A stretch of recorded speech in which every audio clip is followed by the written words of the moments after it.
I'm Professor Kay Anderson of the Centre for Cultural Research, and it's my task as a member of the research team from the University of Western Sydney on the Art of Engagement project. And it's also, of course, my great pleasure to introduce our next speaker, again to cast the notion of engagement on an international canvas. I'd like to introduce then Professor Karin Becker, who leads the Media and Communication Studies program at Stockholm University in Sweden, a country she came to after moving from the United States in the 1980s. I won't go on about what you can read in the symposium program, which you have in front of you, about Karin's extensive roles and her diverse contributions to the advancement of Nordic visual studies. But just to summarise just a few points by way of context, Karin's research specialty is in visual culture and visual media, with numerous publications, anthology contributions, articles and co-authored books such as Picturing Politics, that she published in the year 2000, which is about textual and visual formations of modernity in the Swedish press. Also the book Consuming Media in 2007. Recently, Karin has turned her attention to visual aesthetic practices in urban public space, hence my strong interest as having a background as I do in cultural geography. For her, an interest which draws on cross-disciplinary frameworks and also cross-disciplinary methodologies, as well as a whole range of collaborative inputs from artists, from various cultural sectors and organisations in the Swedish cultural sector, and of course the Academy itself. Certainly these interests resonate with our Art of Engagement project, concerned as Karin is in the emergent spaces that are brought into being. Contingently assembled are the terms that Philip Maher, who's also a part of our research team, contingently assembled, in the words of Philip Maher and myself, by contemporary artistic practices. These practices, or forms of cultural labour, we might say, are, as we're hearing about today, increasingly straddling a whole range of sectors, community, corporate, artistic among them. As well, such practices or forms of labour, if you like, bridge in Karin's projects the spheres, domains of public and private in daily life. And her issues, I think, or her focus very much raises all sorts of questions for us about the tensions between artistic autonomy, and engagement with a whole diverse range of publics in plural. Consistent with all this, her talk today is titled The Work of Artists in Public Space, and I'd like to welcome her here to the podium now. Thanks very much.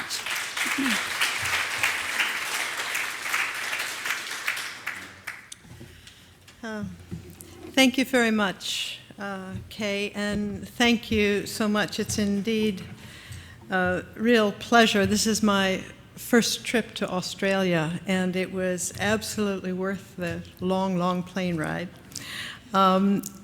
I wish to thank the organizers of this conference for inviting me, and what I plan to talk about stems from several projects that I've been involved in, where as a cultural researcher I've pulled together artists to explore issues of art in public space.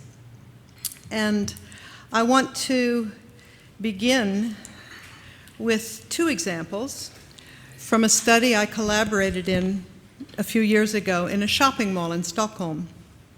The first example is a sculpture by a Swedish artist, Kurt Asker, which hangs in the open square in front of the City Hall. that's located at the north end of this shopping mall. The work is called The Winged Butterfly. It takes its title from a familiar ballad by the 16th century bard Carl Michael Bellman.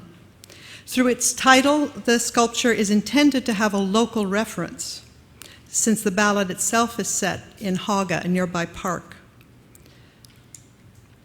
The second work is located just about 100 meters down the mall and suspended in the space in front of the town library. This platform is used by the mall's hardware store, which is located under the platform, to advertise its wares in a display that's changed quite regularly according to the season, such as Christmas. No, sorry, back here. There we are. There are various accounts of how this display of everyday items came about. According to one, the platform was installed as part of an art fair, and the hardware store took it over after the fair was over. In another account, the platform was already in use by the hardware store, and they loaned it out for the purpose of this ongoing art fair in the mall. Whichever account is true, Whenever I show pictures of the shopping mall as examples of display forms, this is the display or work which rouses the most interest among art students, which I had found somewhat curious. But there's something about this changing, mobile, elevated performance of ordinary objects that seems to stimulate ideas and discussion about the work of art in public space in a way that the Winged Butterfly doesn't do. Despite all of its good intentions, commissioned by a renowned artist specifically for this space and with at least a nod to local history and culture, the work engages viewers, if at all, more passively. Indeed, some passers-by or some mall visitors have thought it was an arrow pointing the way to the upper level of the mall. So the debates about public space, encroaching commercialization, rights of access, what may and may not be done there, indeed what constitutes the spaces of the public today, are complex and ongoing. These debates have had, as we all know, a particular resonance for the arts, where they become even more complex. What constitutes public art, who may carry it out, who decides who is to carry it out. Art is supposed to be engaging. It's seen as having an important, critical, leading role in setting the agenda for public discussion about key issues of the day or of the era. Yet when it comes to the work of art in public space, many become more cautious. Conflicts arise, people seem unwilling to challenge norms of taste and practice in these shared spaces of public life quite often. We all know examples of where these kinds of conflicts have arisen, and some of them have been touched on today. So I don't need to go on into more detail about this. But I want to take these two examples as a point of departure for discussing the practices of art in public space, and the space of the city in particular. Taking the arenas of public life, and here I mean the physical arenas in a very concrete sense, as practiced places that are used and carry meaning for the people who move through them. I want to look at artists' practice and some of the very different ways their practice engages with city space. I'll do this first. I'm going to do it by presenting two different projects. First, through the work of several artists whom I have been involved with in a project called Art Through City Space, funded by the Swedish Research Council. And I also will include in this range works that make an aesthetic impact in visual commentary, like the woman who actually arranges this hardware store display. The question that I want to use these examples to address is how are ideas about public space engaged with and altered by artistic practice? And that's important, the ideas about public space. Or how does the work of artists, and here I mean work as an activity rather than an object, the work. How does the work of artists engage with and change how we think about public space, what it's for, how it's used, who can and cannot be represented there? Then the second question I want to address using my second project involves the spatial practices that have arisen in and around places where art is displayed. That is, how the work itself works as different publics and participants engage with it in different ways, how art transforms city space into a practice place. Okay, to my first example here. Johan Berglund is a freelance photographer who has worked extensively in areas of conflict, documenting people whose lives nevertheless follow the seemingly peaceful routines of the everyday, working to create a sense of identification, as he describes it, between the people in his photographs and the people living in Swedish cities. Berglund has arranged large-scale exhibitions of his work in public space. For several weeks, the buildings surrounding the central square in Stockholm were draped with some of his best work. Parallel to this, he has organized seminars and distributed brochures explaining the project and including interviews with his subjects. Then he turned his efforts toward a magazine called Unfold, devoted to documentary photography and critical reportage and financed by major advertisers. His aim remained, through these high-quality visual reportage, to establish a basis for identification with people who live less than 8 hours away, and implicitly to criticize the reports we receive through mainstream media. The second artist I'm concerned with here is Esther Shalev-Gertz. Esther's work interrogates the memorial as a form of art in public space, and some of you, I'm sure, know her work. She develops projects that transgress the border between individual and collective memory. Born in Lithuania, now living in Paris, in recent years, Shalev-Gertz has done many public work projects in Sweden, in which people, immigrants, Sami, folk artists, record and relive their past experience, usually through staged video performances. These personal histories are contextualized through extensive archival research and interviews. For this project, Sound Machine, we could hear a little bit of the sound, I think, now. Shalev-Gertz worked, as she usually does, with local institutions and history museums to create an installation that would perform the history and memory of workers in the textile mills of Norrköping.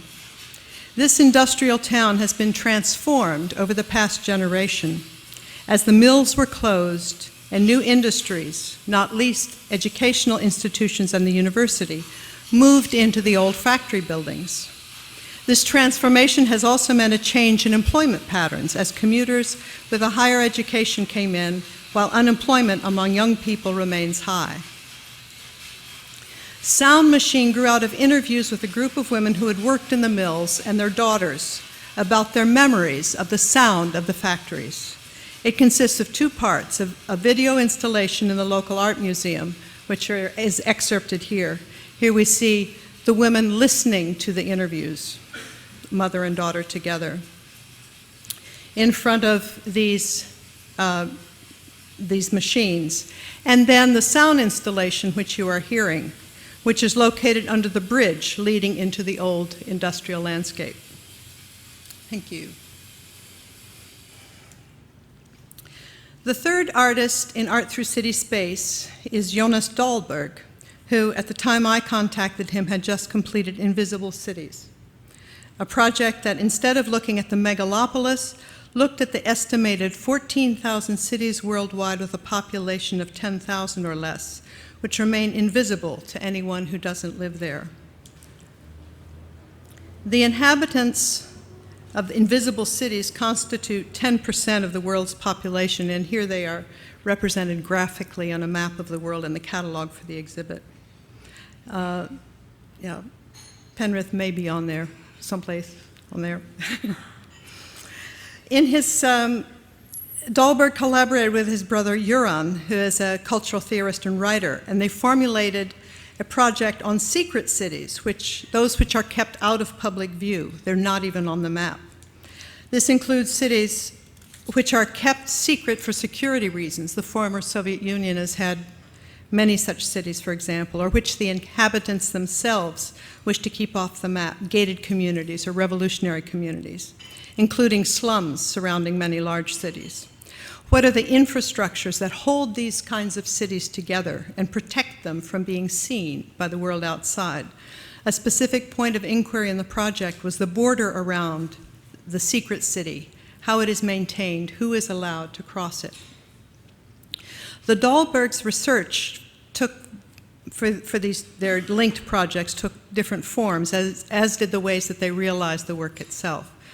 Göran Dahlberg's entry into the project was through research on underground cities and resulted in a special issue of the cultural magazine, which he edits, on societies that exist literally underground, ranging from those established by the Vietnamese guerrillas during the French and American wars to the experience of those who drive the subways under Stockholm City. Jonas works more conceptually, realizing in various projects the private spaces within cities, which he builds as carefully detailed architectural models and then penetrates them with a video camera, creating an experience not unlike surveillance or paranoia.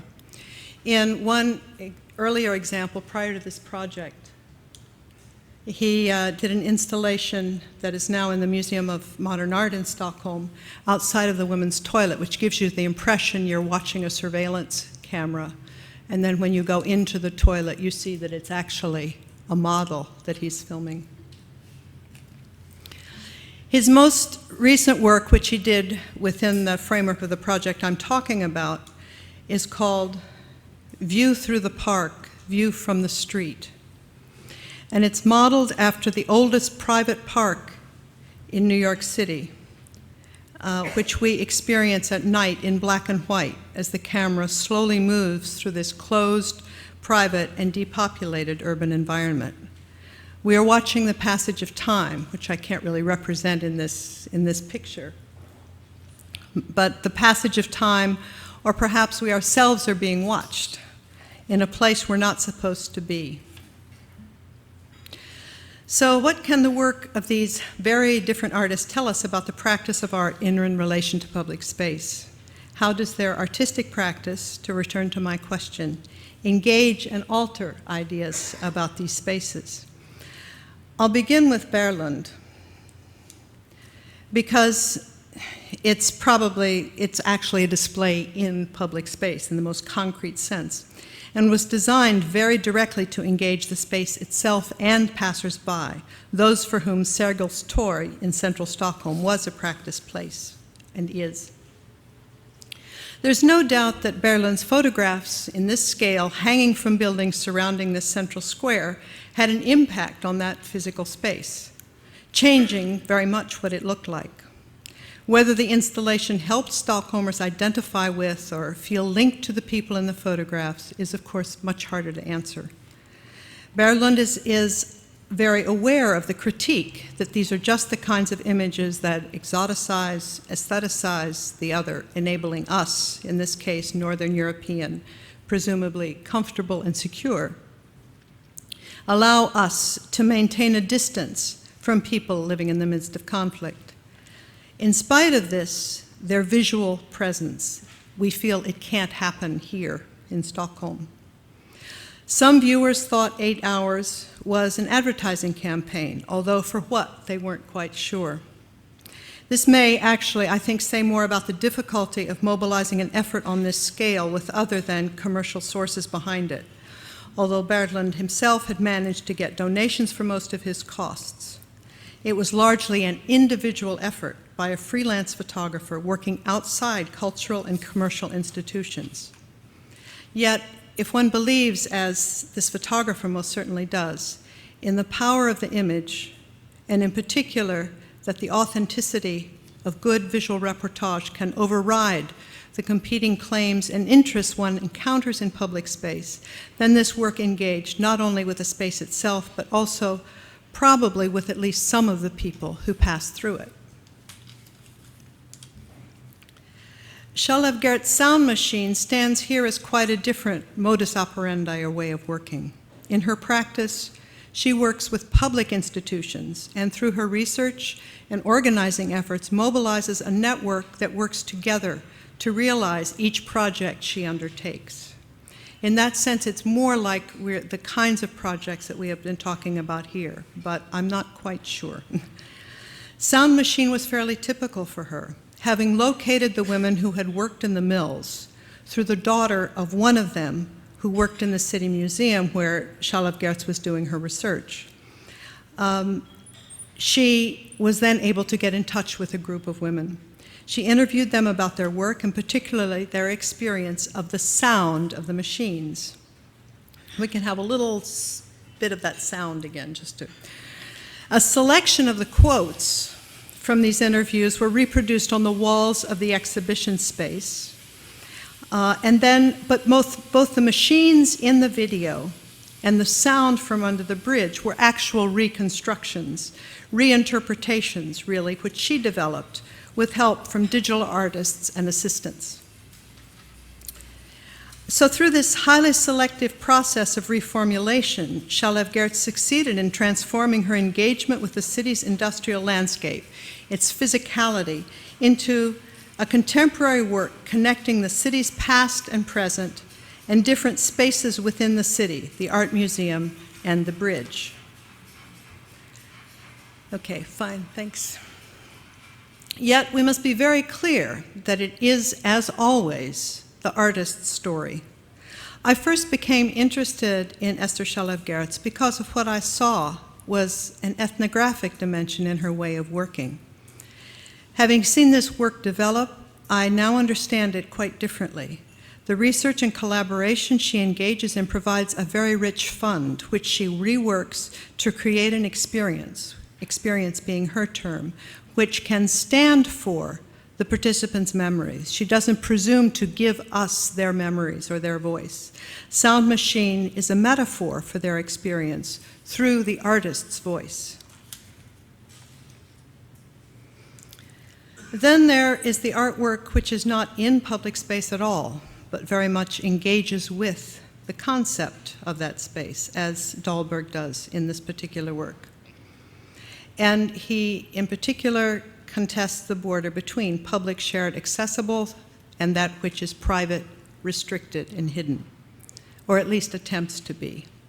While his earlier work has often been about abstract places, which he then makes concrete through his architectural models and videos of these. In the work he's done within this project, not unlike Charlotte Gertz, is based on very careful research into the histories and practices of real places. Like the private parks of New York, he looks at them as practice places. The concept of the private and the park would hardly go together. So what happens when they do? We have an exact replica filmed as an empty place, or perhaps populated by spirits of the past, and the roving voyeuristic eye of a surveillance camera moving through them, a park that we are forbidden to enter.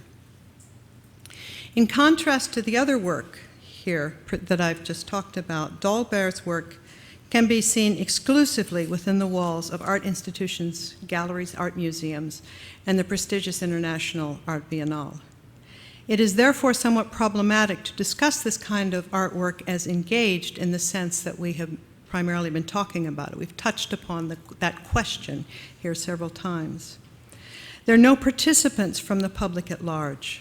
The work is financed almost exclusively through cultural funding sources and sales of his work. So it is not public art, but it is impossible to understand unless one places it in the framework of questions and critical challenges to discourses about what is public, what is engagement, and who is deciding.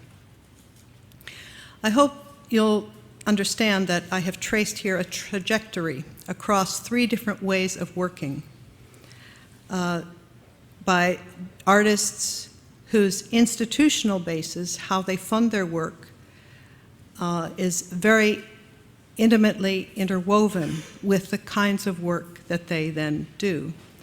The 3 different ways of engaging with public space as a physical, geographical space, as a historical local place, and as an idea or concept. I now want to turn to the question involving social practices in relation to the artwork itself in public space. And so I go to the second project here. That is how the work works as different publics or participants engage with it. The example I use here is a series of screen-based works called Performing Pictures, or the Family of Performing Pictures, by Jessica Helena Andersson and Robert Brechovics, two Swedish interactive artists, who these works respond to movements of the audience in various ways. Over the past several years, the family of performing pictures has been displayed in a variety of urban settings, including bars, shopping centers, art galleries, and culture centers, in libraries, at art and performance festivals, and in display windows on pedestrian streets.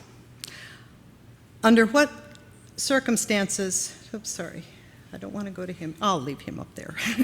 Under what circumstances is the screen-based work seen as art? When is it seen as something that's not art? And what happens when it's not seen at all? Which also happens in these places. So how do people express their interpretations of the work, both physically through different ways of looking, touching, talking about, moving past, not noticing, or even ignoring these works? Okay, I want to show the two examples now. If we can, responsiveness, the two works, if we can just leave him up there a minute. Okay, can make him fall down. Responsiveness with the screen is based on an interface for performing pictures that uses a minimal of graphic objects in order not to interfere with the cinematic feel of the work itself, of the image, to kind of keep the frame clean. So the two works, Men That Fall, that we're seeing here, and Women That Turn, work with large screens, sensors with cameras, and are located in public space and activated by movement and reflection in front of the screen. So Men That Fall, which we are seeing here, shows men in different situations presented one at a time. The installation is conceived as a comment on masculinity in a state of free fall, and the kind of repelling force of bodies meeting. Distance becomes a means of maintaining integrity, presented through first a kind of male stiffness that's brought down by getting too close or intimate. So we can look at this first one. So as you move up to the screen, he falls down. And there's several different figures who do this. This is an architect, sorry. A step or two toward the screen triggers the second sequence, and setting in motion, the man falls backward, flat on his back. We can do another couple of these just as examples, showing the different kinds of roles that they took in these works. Okay.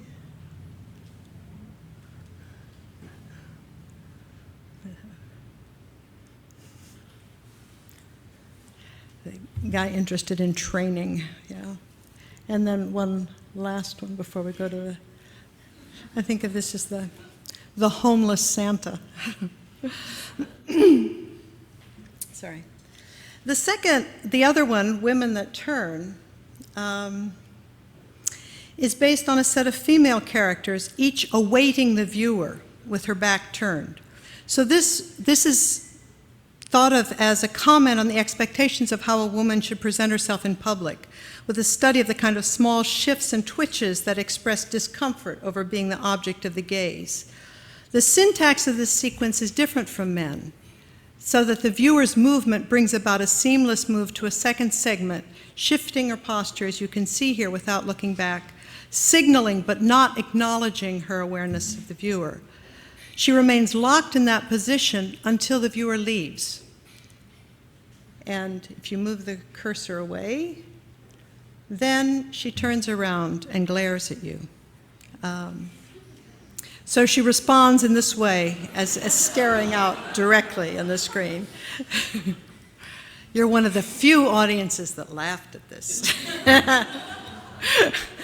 Okay, we can look at a couple other of these. A woman.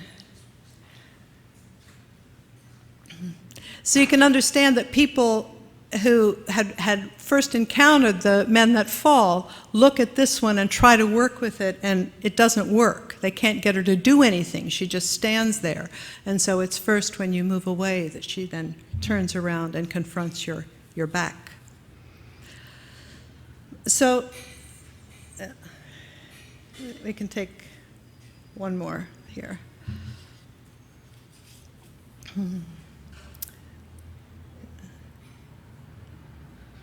Good. Okay. Great. And then we can go back to play. Thank you. Okay, I put these in case we couldn't get the technique to work, but the technology worked, so. So both of these are displayed on 42-inch screens mounted vertically in large flight cases, trying to draw attention to the object itself and its physical kind of presence. So it looks like a flight case, giving a sense of it being a transportable object that's merely on tour, a visitor to the space. And we've looked at this in the way it was displayed in different places. The first location is a commercial space, just inside of one of the major department stores in Stockholm that usually has a steady flow of shoppers passing by. The second is what we thought of as an example of a more cultural space next to the checkout desk in the city library, where people would be waiting to check out books or passing by on their way to other parts of the library. And the third location, a place of transit, a commuter space in the main hall of the Stockholm Central train station. So generally, performing pictures fit in seamlessly, as you can see with all three environments. It didn't disrupt the public space. It looked like it belonged there. And the vast majority of people simply walked past the works, giving no sign that they even noticed the man or woman displayed on the screen. We realized that all three were in some sense places of transit. People passed through to somewhere else. And many people did not even notice or gave the work a glance and kept on walking. This man was intensely involved with his mobile phone conversation for about 15 minutes and never even noticed what was going on behind him or in front of him through this his own little performance in this public space. Yet, many people didn't simply pass through. They were actually stopping and waiting. We realized that we'd selected places to do this little experiment selected actually places where people often wait. And so many people would eventually look at and begin to interact with these screens, and pointing to how people use or take time in different ways in relation to space. People who are waiting typically spend that time looking around and their eyes engaged with the environment, and particularly with media. So waiting appears to be a significant condition for observing and consuming this kind of work in all kinds of public space. And this has also been found in studies of how television is used in public space. Places where people wait, television becomes the diversion that they pay attention to. In the library, one of the things that we found was when the queues shortened, the employees came out from behind their desk and experimented by moving back and forth in front of the work and commenting on it. It became an interesting way for them to pass the time during the long evening shift. Everyone seemed to understand it as a cultural product. They didn't see it as commercial or advertising. This may, of course, be due to the aesthetics of the work itself or the fact that there was no text, although both of these characteristics could be found in contemporary advertising, the lack of text and a really aesthetic message. I would argue that this rather has to do with changing character, discursive character of these three kinds of spaces, that the historical specificity that once distinguished the primary function of a department store or a railway station or a library is no longer clear. A library may not be entirely free of advertising, and art can be displayed in a department store. As this field study found, these screens were not seen as television with all the previous associations for that medium, but as something else, which may as yet not be clearly defined or understood by the people who use the space. But let's now look at some of the more active engagements. One of the things the artists have noticed whenever they show their work is that children are the first to discover and activate the performing pictures. Adults may watch these activities from a distance, but don't often, at least in Sweden, approach the box themselves. So that what happens is that children run back and forth, let's see, okay, and kind of notice the man falling, begin to play with the work by running back and forth, calling on their friends to come join them. So that's fairly characteristic of what kids at least do with this. I can say, "Daddy, look, I'm making him fall down." In other locations, watching and interacting with the men and women on the screen usually took place in groups of 2 or more. One person, sometimes a child, would discover the character on the screen responding to movement, usually the man that falls down, and would turn to a companion to show them what happened, so that it would, clearly an aspect of what these kind of media do in public space is stimulate interaction. Just as early research on TV showed that television-related social interaction could very easily occur between people who didn't know each other otherwise, that the media would be a kind of triangulating factor for bringing people together in some kind of a social interaction. So performing pictures can thus be seen to initiate group rather than individual response. It set in motion interaction not only between the screen and the individual, but among groups of people in a kind of performative relationship in the public space, invited to discuss or play with what happened on the screen. But here I think that the content of the screens is also important to the interaction. Children clearly had fun with the power reversal of making grown men fall flat on their backs. The syntax of the women that turn is less obvious, and the message, if not more subtle, is certainly more provocative. First, the audience would expect a response from the work similar to the men. When this doesn't occur, they think it's not working. The narrative of a woman's body refusing the male gaze is somewhat more complex. So if and when they're confronted by the woman who's turned around to glare at them, she's not a comic figure, even though some audiences, I've now learned, do laugh at the. But then some passers-by showed an interest in the screen itself and the box that contained it. Accustomed to touch screens, some people tried to get the screen to respond by touching it in different ways. Some examined the box itself, looking behind it, apparently trying to figure out how it worked. A couple of boys in the central station, who we see here, were trying to open it, and another group looking like they might be going to dismantle it, possibly in order to steal the screen. When they realized they were being watched, at least, they yelled, "Shit!" and ran away. So these responses to performing pictures, to these artworks, are examples of how this work was engaged with physically, through bodily contact, often in unexpected or at least unintended ways.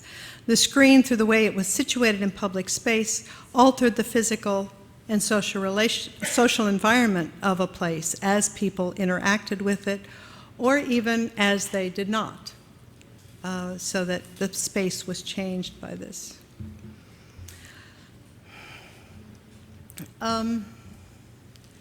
So this was just a film that was made of when the work was displayed, as I conclude here.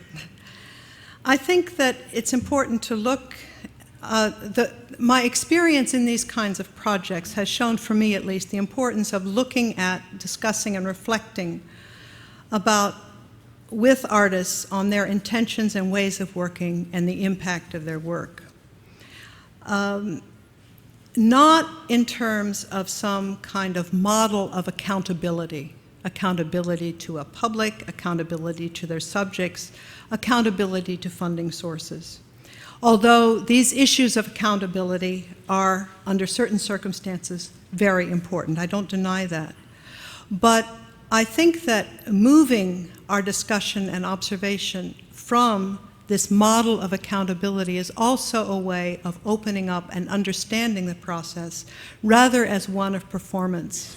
A performative process beginning with the first discussions about what the work is going to be, the kinds of collaboration that it will be involved, and where we can also consider the conflicts, the ways they are performed and are played out through the realization and display of the work. And that one can also learn things even when there is disinterest, inattention, and vandalism as performative aspects of work in public space. So, thank you.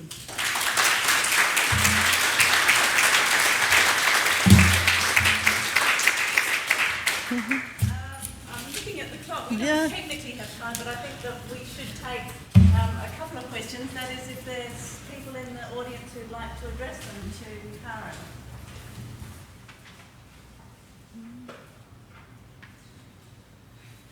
It's been a long day with a lot to think about. Ian has one.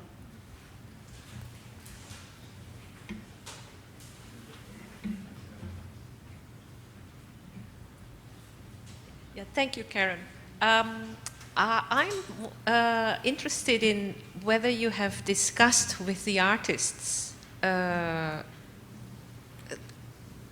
the outcomes of some of your research, in the sense that in the last example, for example, there was a lot of disinterest, and I suppose for the artists that might be somewhat disconcerting, perhaps.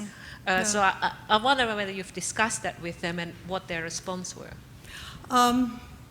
Yes, I should have brought that out. Both in relation to Johan Berglund's work, where it was very difficult to see any kind of response from the people who passed by these huge photographs, except to maybe say that it thought it was advertising, and when people obviously didn't notice, just passed by. We talked about that, and I asked if it bothered them, and they said absolutely not. It's making an effect. The effect is on the space itself and our sense of that space, even if individuals ignore it. So it was pretty interesting to me. I mean, from my perspective, the success of a work has to do with a particular idea. Maybe my background in media research, where we work to produce audiences who perceive certain things with certain kinds of outcomes. But that old transport model, I mean, the artists, at least in these projects, were not concerned about that. The reasons for that, I would need to go deeper with them on that, and maybe that would be interesting to discuss here. There would be concern if it was misconceived, if it was misunderstood, if it was interpreted in a very different way by these people, but not if it was not seen or missed. If I might just ask, I mean, what is your sense of how the artists themselves articulate that tension between expressing in public space what is something individual to them and something that they imagine to be a collective form of expression? How are they trying to collective in what sense? Well, how they're trying to negotiate, I suppose, what is an individual form of expression for themselves, as opposed to, insofar as they're in public space, connect to a public, to some kind of public issue or audience.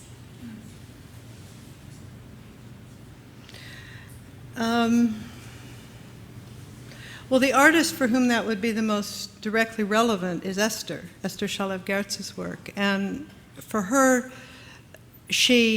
when she discusses that, it seems like it's quite seamless. I mean, she kind of talks of herself almost as a channel, as channeling for a collective memory, at the same time that she has very definite ideas about the control of the work. I mean, I mean, as we've heard of different ways of realizing a work and the way it, particularly when it's a group, when it involves a very intense cooperation or collaboration between many different interests, as her work also does. You can't say what steps are going to be taken in what order, but at the same time, she maintains a very strong sense of a particular outcome that is her work. And she is one of the artists then. The sound machine is going to be included now in her, she has a retrospective that opens at the Jeu de Paume in February, and sound machine will be included in that. So it's going to be removed from the local context in which it was designed for and for that public into another venue, which refers to the questions, some of the questions we were talking about earlier today. A long answer. Yeah. Thanks for your presentation. It's a sort of speculative question regarding the term social cohesion, I think you might have used earlier in your talk. And maybe you didn't, sorry, maybe, anyway, the idea of social cohesion. And I think in Europe, in a cultural sense, there's a lot of movement in cultural policy towards policy that in some ways affects cultural cohesion, assimilation, those sorts of ideas. And I was wondering, what sort of tension does that set up for artists like your first artist, who's working individually with very socio-political intentions, and a sort of greater policy, governmental, state pressure for artists to work in this way and work with bringing together greater population cohesion in that sense? Well, I mean, the way he funds his work is critical, because he's not dependent on, for him that is not an issue, because he's not dependent on the cultural funding organizations and agencies. He's a freelance photographer. So he works for advertising, he has corporate accounts, and uses those as a way where that don't have any kind of the accountability to cultural policy that you're referring to here. And so it's like he has his own program that where he uses his day job to finance the work he loves. Maybe that's a good point to close, insofar as maybe next session we'll be taking up some of the funding and bureaucratic structures in which artists resculpt circumstances, which is a phrase that Elaine drew out of the Dutch visual artist interview that we're going to hear a little bit more about. I gather the technical side of things has been sorted, and we'll be hearing about after the break. But if I can just close in thanking Karin Becker very much.